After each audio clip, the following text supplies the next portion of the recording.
Hello friends, स्वागत आहे तुमचं माझ्या एका नवीन आणि खूपच धमाकेदार ब्लॉगमध्ये। आज घरातला खूप सारा किराणा आजच नाही गेला एक महिना, कारण सुट्टी असल्यामुळे मी काही किराणा भरला नव्हता। इकडे फिर तिकडे फिर या गोष्टी घडतात। सामान संपलं होतं, त्यामुळे मी गाडी काढली आणि थेट निघाले आपल्या इथं प्रसिद्ध लोणाळा बाजारामध्ये। हा बाजार म्हणजे आपल्यासाठी अगदी डीमार्ट सारखाच आहे, जिथे किराणा, भांडी आणि सगळं काही एकाच ठिकाणी मिळतं। फक्त कपडे मिळत नाही बरं का। पण आजचा हा प्रवास सोपा नव्हता, पुढे काय झालं नक्कीच बघा। फायनली आम्ही मार्केटमध्ये पोहोचलो। मी आणि दक्ष आत गेलो, तर दक्षने पळत जाऊन आधी शॉपिंगची ट्रॉलीज पकडली। आत गेल्या गेल्या पिल्लांची नेहमीची माझी गडबड सुरू झाली। मम्मा हे घेऊ का ते घेऊ का? मी त्याला समजवलं की बाळा घाई करू नको, सगळं व्यवस्थित घेऊयात। मग आम्ही एक एक करत सामान भरायला सुरुवात केली। आणि मग मी वळाले माझे यूट्यूब फॅमिली, म्हणजे तुमच्यासाठी मी ह्या वस्तू दाखवत होते की जेणेकरून छान छान वस्तू इथे स्वस्त दरात मिळतात।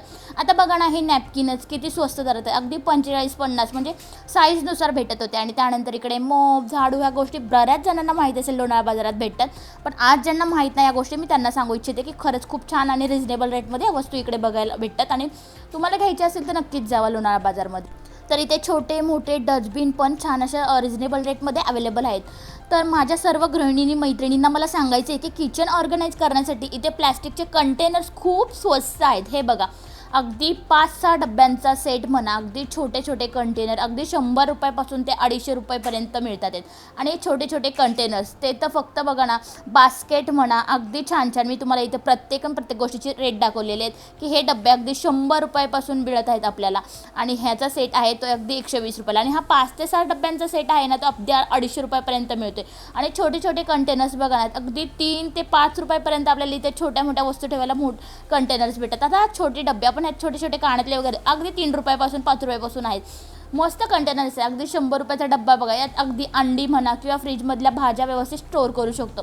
मला माझ्या गॅलरीमध्ये झाडं ठेवण्यासाठी एक स्टँड किंवा म्हणजे नाही कसं घ्यायचं होतं, पण तिथे मला खूप आवडलं एक असं झाडं ठेवायचं पॉट, पण तिथे ते फक्त मोठी साईज अवेलेबल होती आणि मला छोट्या साईजमध्ये पाहिजे होतं, म्हणून मी काय तो घेतला नाही। बघा हा वाला छान छान होते, मी खूप दिवसापासून बघते, पण अगदी मला इथे ते मोठं वाटलं, त्यामुळे मी ऑनलाईनच मागवण्याचं ठरवलं छोट्या साईजमध्ये।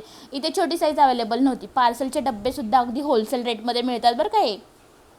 आता ह्या सगळ्या गोष्टी दाखवत मी पुढे गेले, अगदी रेट सगळं तुम्हाला दाखवलेलं आहे। पुढे गेल्यानंतर आता म्हटलं चला सामानाची यादी करू येतात, आणि तुम्ही काय आणि मी काय, सामानाची यादी एकदाच आपल्या घरात बोल।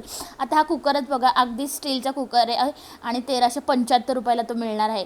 महिलांचं कसं असतं माहिती आहे का तुम्हाला, म्हणजे माझं म्हणा किंवा तुमचं म्हणा, मुख्य कारण म्हणजे चमचवणारी स्टीलची भांडी दिसली। आता आपल्या महिलांचं कसं असतं ना, घरात किती भांडी असू द्यात तरी छान स्टीलची भांडी समोर दिसली की नको असं कोण म्हणणार नाही, पटकन ते घ्यावं असं वाटतंच। माझंही तसंच होतं। नेहमी या लोणाळा बाजारामध्ये गेले, किराणाच्या सामानाची यादी बाजूलाच राहते आणि मी नेहमी यांचा ओरडा खाते, कारण आधी स्टीलच्या वस्तूंच्या बाजूला वळते। तिथली क्वालिटी आणि प्राईस खरंच खूप भारी होती, म्हणूनच मी लगेच तिथल्या 2-3 वस्तू तरी किचनसाठी नेहमी गेले की खरेदी करते म्हणजे करतेच। आणि मुख्य सामानाची यादी ही नंतर करते, आणि त्यात मी यांचा आव्हानचा ओरडा नेहमी सोबत असताना नेहमीच खाते की काय तीच भांडी तू नेहमी घेत असते। पण आपल्या महिलांचं कसं असतं की किती छान वाटते, आणि वेगवेगळं काय असेल तर जमा करायला पण अगदी भारी वाटतं। आणि मग अशाच प्रकारे आज पण मी 2-3 वस्तू घेतलेल्याच आहेत, पण हे नव्हते आज माझ्यासोबत, मी एकटीच होते। आणि हे अगदी स्टीलची भांडी म्हणा, इकडे ग्लास म्हणा, वाट्या म्हणा, त्यांची जी मजबूतपणा असतो ना, अगदी खूप काळापर्यंत टिकू शकतो, इतका जाडसर असतात। थोडंसं रेंज असते बाहेरच्यापेक्षा इथे, पण भांडं म्हणाल ना कुठलंही तर अगदी छान असं जाडसर आहे। आता ही कढईच मला भेटली, अगदी जाड होती, पण अगदी 550-600च्या दरम्यान होती। खूप मस्त मस्त वस्तू इकडे अवेलेबल आहेत, आणि मी स्टीलची भांडी गेले की सोडत नाही। बऱ्याच माझ्या किचनच्या ट्रॉल्यांमध्ये बघाल ती स्टीलची भांडी भरपूर मी जमा केल्या, ती लोणाळा बाजारमधनं। आता हे बाऊलच बघा ना, किती छान छान डिझाईन आलेले आहेत, घेऊशी वाटत होतं, पण मी बऱ्याच वाट्या मागे घेतलेल्या आहेत, त्यामुळे आत्ता काय मी त्या घेतल्या नाही। पण तुमच्यासोबत शेअर केलं की अगदी 25, 30, 45 अशा रेटमध्ये आहेत, अगदी जाडसर क्वालिटी आहे, अगदी छान वेगवेगळ्या म्हणजे व्हरायटीमध्ये आहेत, डिझाईनमध्ये आहेत, तर अगदी भारी वाटत होतं। कुठली वस्तू घेऊ आणि कुठली नाही असं होतं, पण मी ह्यावेळेस फक्त 2-3च घेतले, जे पुढं दाखवले। हा वाला कलता घेतला जो नवीन मला काहीतरी वाटला। त्यानंतर म्हटलं चला आता भरपूर तुमच्यासोबत शेअर केलं, आता सामानाच्या यादीकडे वळावं, नाही तर माझंच घरातलं सामान बरंच राहून जायचं। आणि हो, पण वळाले सामानाच्या यादीकडे। बरीच स्टीलची भांडी बघितल्यानंतर आता म्हटलं घरचा किराणा घ्यायला पाहिजे, नाही तर काय बाबा आहो येतील आणि मलाच ओरडा बसेल। मैत्रिणींना श्वास घ्यायला सुद्धा वेळ नव्हता, इतकी गर्दी आणि इतकी गरमी होती, तरी माझी खरेदी सुरूच होती। फायनली सामान भरायला मी स्टार्ट केलं, आणि अगदी ज्या वस्तू म्हणजे मला इकडे ना, मी सामानाची यादी नाही ना केली तर लाईनमध्ये गेली ना, तरी सगळ्या वस्तू घरातल्या ज्या पाहिजेल ना त्या लाईन वाईज आपल्याला दिसतात। निवन यादीमध्ये वस्तू नसलेली आपल्याला ती भेटून जाते की अरे हे पण आपण यादीत लिहिलं नव्हतं, अशा गोष्टी या लोणाळा बाजारामध्ये घडतात. त्यामुळे ह्या प्लास्टिकच्या वाट्या तुम्हाला वाटत असेल अगदी रेटमध्ये, पण 20 रुपयाला आहे. आणि हे कंटेनर पण बघाल ना 120, 130, 150पर्यंत सेट आहे. अगदी छान अशा डाळी वगैरे म्हणा, साखर, आणि ह्या प्लास्टिकच्या ह्याच्यातून दिसायला आणि स्टोरेज करायला, किचनवरती सजावट करायला अगदी छान वाटतं. आणि त्यामध्ये कुठलीही वस्तू दिली ना अगदी सहजरित्यापणे दिसून येते. त्यामुळे ह्या कंटेनरचा यूज खूपच महिलांसाठी भारी होतं. तुम्हाला कोणाला घ्यायचं असेल तर नक्की विजिट करा. आणि अगदी छान छान वस्तू आता आलेल्या आहेत. आणि मुलांचे डब्बे म्हणा, वॉटर बॉटल म्हणा, बरेच स्टेशनरी तिथे आलेली आहे. आणि आता फायनली बिल केलं. बिल करून बाहेर आले तर एका मागून एक तब्बल 2 मोठ्या टोल्या माझं सामान झालं होतं. हा किराणा मला पुढचे किमान 4 ते 5 महिने आरामात पुरेल. आता तुमच्यासाठी चॅलेंज, हे सामान किती रुपयाचं असेल, डीमार्टच्या तुलनेत याची किती बचत झाली असेल, नक्की मला कमेंट करून सांगा. आता इथे मी सगळं सामान हे येईपर्यंत पिशव्यांमध्ये भरलं आणि मी बाहेर येऊन यांची वाट बघत थांबले. बाहेर इतकी भयंकर गरमी होती आणि पावसाचं वातावरण झाल्यामुळे मी पूर्ण घामोघाम झाले होते.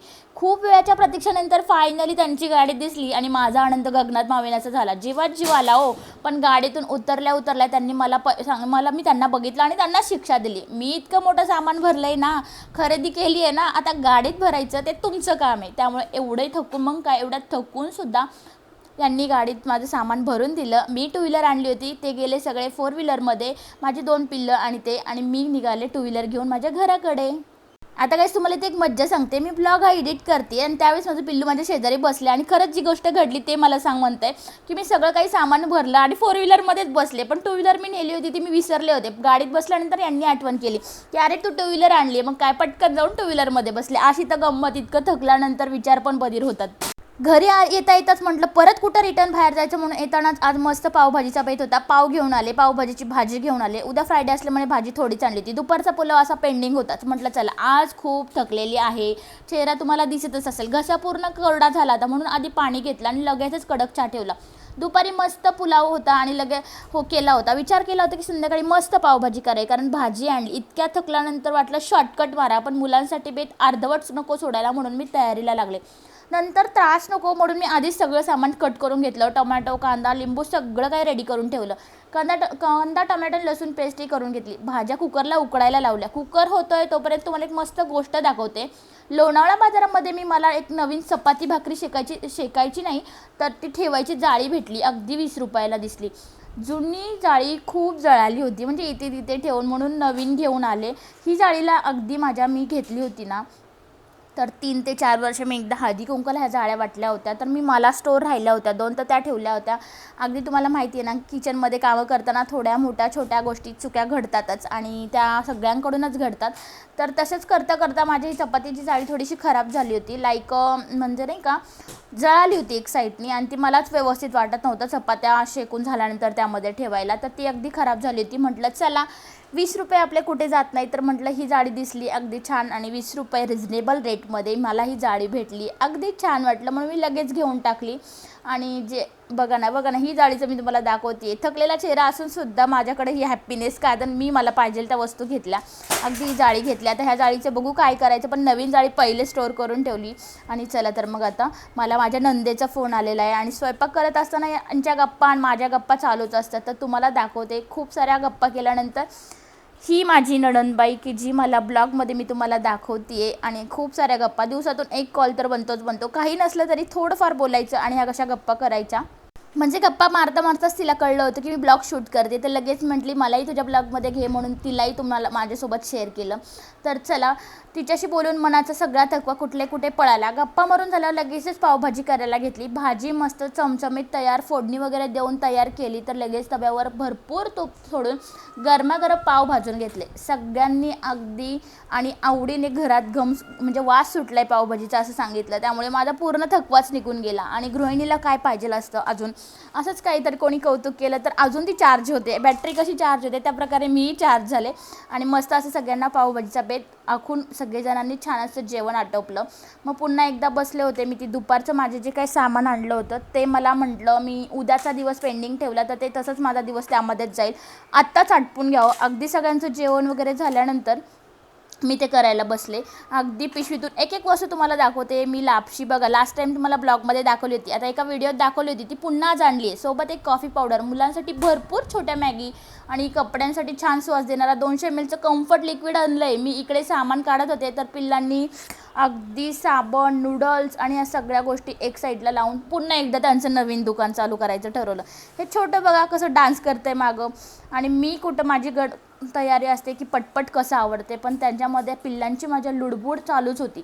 सगळं काय सामान डब्यामध्ये व्यवस्थित ट्रॉलीमध्ये मला भरून ठेवायचं होतं. पण हे कम्फर्टचं लिक्विड बघताय ना, मला ते आधी एकच बॉटल घेतली तर 245ला भेटली, पण मी पुढे जाऊन बघितलं तर त्याच्यावर 200 ml फ्री होती, ती पण 245लाच होती. मग हे वालं घेतलं. असं काहीतरी बचत असेल ना, ती करायला पण मज्जा येते. बाजारात गेल्यावर थोडासा वेळ जातो, पण ह्या गोष्टी लक्ष देऊन घेतल्या तर अगदी बचतही होते आणि रिजनेबल रेटमध्ये अजून काहीतरी वेगळं सामान आपल्याकडे येतं. आता बऱ्याच वस्तू मी इथं घेतल्या आहेत, तुम्हाला दाखवलेल्या पण आहेत. अगदी बघा गपचूप मी इकडे तिकडे बघते, हे बघतात का, आणि चमच्यान कळतं तुमच्यासोबत शेअर करते की हे पण मी वस्तू घेतलेल्या, कारण ह्यांना आवडत नाही. घरात आहेत तर वस्तू, मग तुला कशाला डबल लागते, पण आपल्याला लागतं स्त्रियांना, आणि तसंच मलाही लागतं आणि तुम्हालाही लागत असेल. तुम्ही पण असंच करता का? कमेंटमध्ये मला नक्कीच सांगा. आता इथे मी जास्त मसाले भरत नाही, जे आपल्याला मसाले लागतात ना तेच मसाले मी असं वापरते. आणि मसाल्याचा वापर माझ्याकडे खूप कमी आहे, कारण पिल्लंही तिखट खात नाहीत, आहोही तिखट खात नाही, त्यामुळे माझ्या भाज्या जास्त तिखटाच्या नसतात, त्यामुळे मसाल्याचा यूज जास्त नाही होत. आता आपल्याला जास्त प्रमाणात लागतं काय, ते तूर डाळ, मूग डाळ आणि बऱ्याच काहीशा साखर आणि छापडर ह्या गोष्टी खूप लागतात, तर ते जास्त प्रमाणात भरलं गेले. अगदी हे मसाले इतके भरलेले आहेत मी छान. तुम्ही पण असेच मसाले भरता का, किंवा विकत घेत असाल, कोणी बनवून घेत असेल? मला बनवून घेतलेले कोणी मम्मी देते आणून, त्यामुळे मी तो बनवलेला मसाला जास्त असल्यामुळे इकडचा जास्त. पिल्लांचं इकडं मॅगी घेतलं तर खूप आनंद, आणि यांनी दुकान रचलंय बघा नवीनच.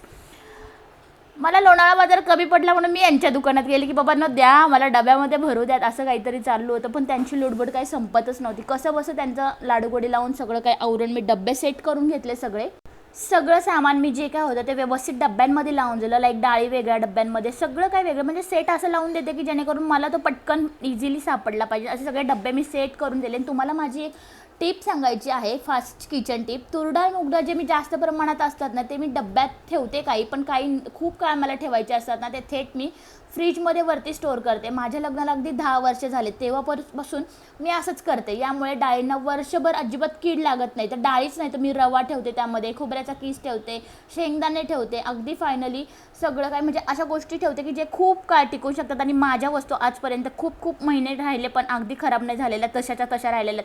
तर ही टिप माझी तुम्हाला कशी वाटली नक्की सांगा. आणि माझ्यासारखं असं कोण करतं तर कमेंटमध्ये पण नक्की सांगा. ह्या गोष्टी बराच काळ टिकवायच्या असेल तर फ्रीजच्या वरच्या स्टोअरमध्ये तुम्ही नक्की स्टोअर करू शकता.